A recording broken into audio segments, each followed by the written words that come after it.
কার মৃত্যু কখন হয় একমাত্র আল্লাহই ভালো জানে। তাই কেউ কখনো কাউর নিয়ে বড়াই করবেন না। বড়াই বেশি দিন থাকে না। আল্লাহ তাআলা সব কিছু পছন্দ করে, অহংকার পছন্দ করে না। তাই যে কোনো বিষয় নিয়ে কখনো অহংকার করবেন না। এই দেখেন, বিনা অহংকারীর মানুষে জানা যায় হাজার হাজার মানুষের সমাগম।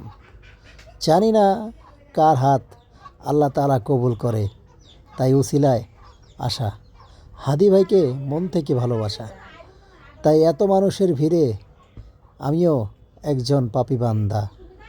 কার উসিলায় আল্লাহ তাআলা ক্ষমা করে তা তো জানি না। তাই আল্লাহ তাআলা আমাকেও তৌফিক দিছে এখানে আসা।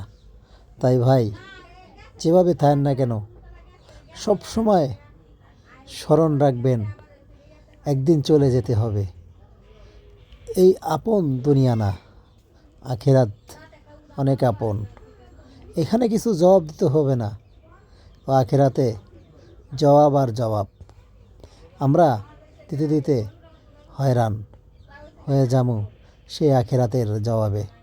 তাই আল্লাহর কাছে শুকরিয়া আদায় করি যেন একজন ভালো মানুষের এখানে আসাতে যেন আমাদের নামাজটা আল্লাহ তাআলার দরবারে কবুল হয়। সবাই দোয়া করবেন এই প্রাণপ্রিয় ওসমান হাদি ভাই আমাদের মাঝ থেকে চলে গেছে। তাই হাজার হাজার মানুষের ভিড়ও মানুষের অন্তরে হাদি ভাই রয়ে গেছে। তাই আমরা মন থেকে তার জন্য দোয়া করব। জানি না কখনো দেখা হবে কি না সে জান্নাতের পরপারে। তাই সেই একটা নাশিদ মনে পড়ে গেল।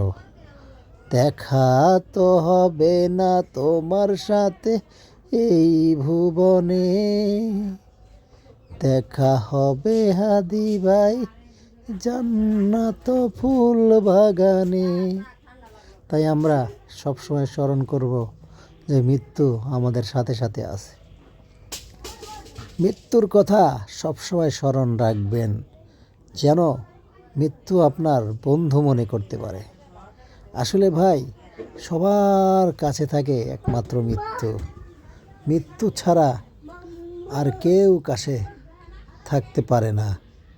তাই আসেন আমরা মৃত্যুকে সবসময় স্মরণ করে যেন পথ আমরা চলতে পারি।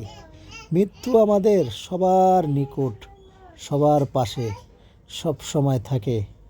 তাই মৃত্যুকে স্মরণ রেখে পথ চলা আমাদেরই একমাত্র কাজ, আর কোনো কাজ নাই। মৃত্যুকে বন্ধু বানাই।